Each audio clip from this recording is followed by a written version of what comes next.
Hey everyone, Psycho here, and in this video, I want to show a method I wish I knew when I was starting, how to achieve sort of randomness in art, like whether you're trying to make a random pattern or just, some texture-y stuff, but you don't want it to look uniform, and this is kind of harder than it looks. So when I was starting, let's say I wanted to draw stars in a sky. Well, I might let's just do dots. I might start like this and think, okay, here's some stars and making them random. But you'll see that what happens almost naturally is an evenness forms. Like the distance between them is kind of the same. And so it's actually kind of hard.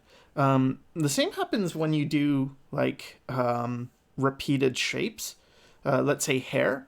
So let's say I was drawing a character with bangs. I might do like 1, 2, 3, 4. I don't know if these are like bangs. I should have drawn a head first. Okay, let's draw a head first, and then give this character bangs. Okay, so like this is a head. This is a character.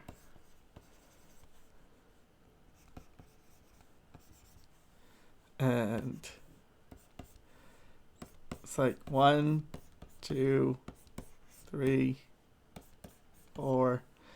Stuff like this, right? You probably know what I'm talking about. How do you make it look more random and not so even? And the way I found that really helped me was an exercise I've done a lot. You might have seen it in my Pointy Chins video series if you've seen that, which is to practice doing circles in groups of 3. And you make one big, and then another one smaller, and then another one even smaller. And by itself, I mean, it kind of looks like one of those characters from Princess Mononoke. By itself, it doesn't look that random, but when you fill in a page like that, and you try and make these clusters of 3, and you can make, one of them, you can make them close, you can make one further, like one all the way over there. But as you start, and I guess you have to consciously try to make them a bit random, but after a while, it kind of creates a random feeling thing. Like it's hard to get a pattern out of these, because they're not really a pattern. So just doing that, and I'd usually do drawings, and then I just start doing this for the background of the image. But 1, 2, 3, 1, 2, 3, 1, 2, 3. Having an odd number kind of disrupts the brain, whereas if I had an even number of objects, like 4 or 2, your brain tries to group things. It's like it's trying to constantly find order out of chaos, and you want to make the illusion of chaos.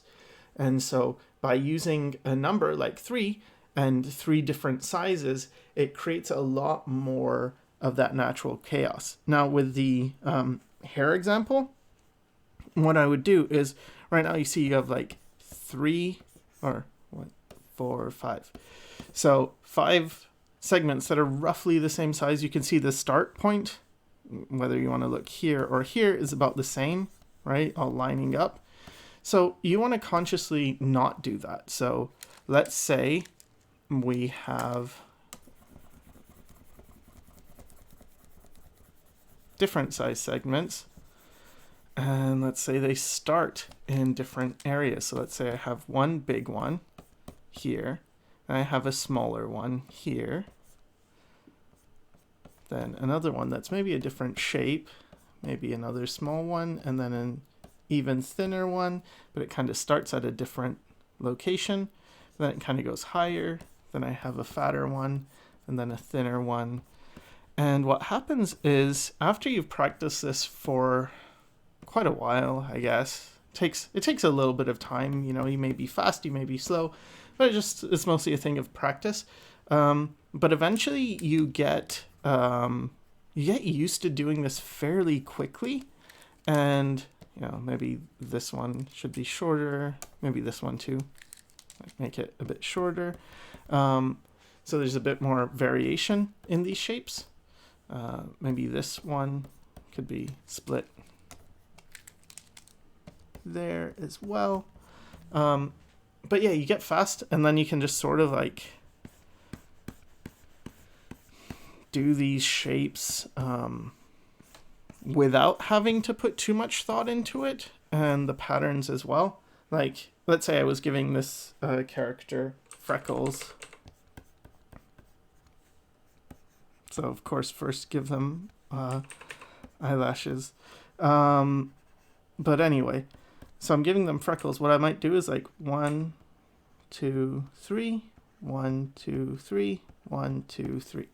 And then if I want more detail, 1, 2, 3, 1, 2, 3, 1, 2, 3, 1, 2, 3.